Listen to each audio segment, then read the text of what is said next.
On paper, President Obama's new $3.7 trillion budget is encouraging.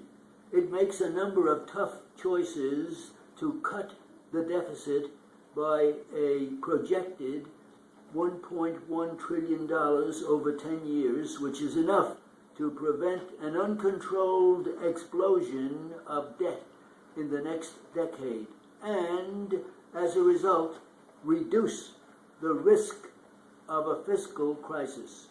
The questions are whether its tough choices are also wise choices, and whether it stands a chance in a Congress in which Republicans, who now dominate the House, are obsessed with making indiscriminate short-term cuts in programs they never liked anyway. The Republican cuts would eviscerate vital government functions while not having any lasting impact on the deficit.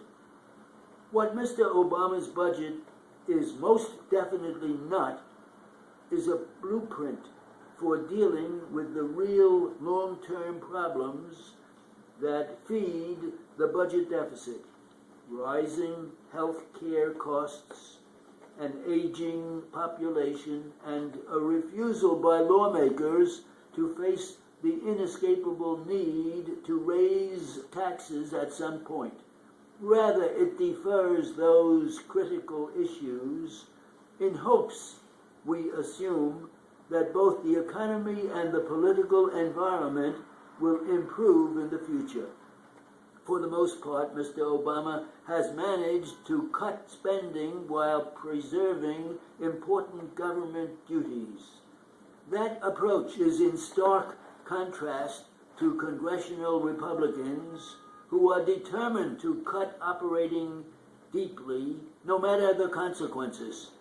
A case in point: the Obama budget's main cut, $400 billion over 10 years, is the result of a 5-year freeze in non-security discretionary programs, a slice of the budget that contains programs that are central to the quality of American lives, including education, environment, and financial regulation.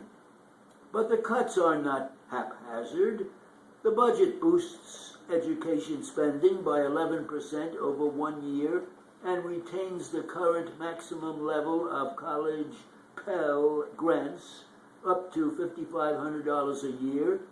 To offset some of the costs, the budget would eliminate Pell Grants for summer school and let interest accrue during school on federal loans for graduate students rather than starting the interest meter after graduation. Though those are tough cutbacks, overall, the Pell Grant program would continue to help close to 9 million students. The Republican proposal would cut the Pell Grant program by 15% this year, and nearly half over the next 2 years. The Obama budget also calls for spending on green energy programs to be paid for in part by eliminating $46 billion in tax breaks for oil, gas, and coal companies over the next decade. Republicans seem determined to not raise any taxes, even though investing for the future and taming the deficit are impossible without more money. The budget would also increase transportation spending by $242 billion over 10 years. It does not specifically call for an increased gas tax to cover the new taxes, though it calls on Congress to come up with new revenues to offset the new spending. Republicans want to eliminate forward-looking programs like high-speed rail. The budget is responsible in other ways.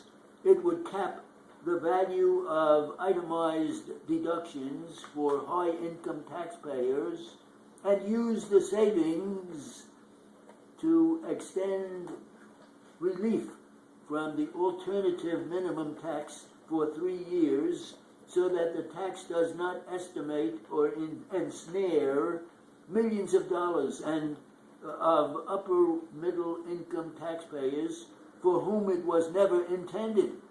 For nearly a decade, Congress has granted alternative minimum tax relief without paying for it.